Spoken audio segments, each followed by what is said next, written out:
এটা একটা মিশুকারির Sunday controller. তো মিস্ত্রি ভাই বুঝতে পারে নাই, অনেকগুলো আইসি খুলে ফেলছে। আসলে এটার মূলত সিস্টেম আইসি খারাপ ছিল, তো না বোঝার কারণে অনেকগুলো আইসি খুলে ফেলছে। 5 ভোল্ট খারাপ ছিল, 5 ভোল্টের আশেপাশে অনেকগুলো আইসি শর্ট দেখাইছে, তাই খুলে ফেলছে। এখানে একটা পিকআপেরও একটা রেজিস্ট্যান্ট খুলে ফেলছে, এটাও সব লাগাবো ইনশাল্লাহ। সিস্টেম আইসিটাও চেঞ্জ করব, দেখতে থাকেন। অবশ্যই স্টার্ট করবো ইনশাল্লাহ। এই দেখেন স্টার্ট হয়ে গেছে। অনেকগুলো আইসি খারাপ ছিল। এই যে আসলে এম্পিয়ারটা একটু লোডে আছে, তো তাই এম্পিয়ারটা একটু বেশি দেখাচ্ছে। আমি পুরাতন একটা মিশুকের সানডে কন্ট্রোলার থেকে খুলছি আইসিগুলো সব।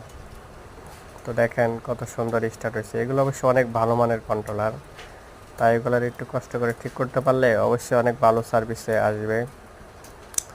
তো এটা আমার একটা অর্ডার আছে, তো বিক্রি করে ফেলছি ইনশাল্লাহ। দোয়া করবেন, ভালো থাকবেন।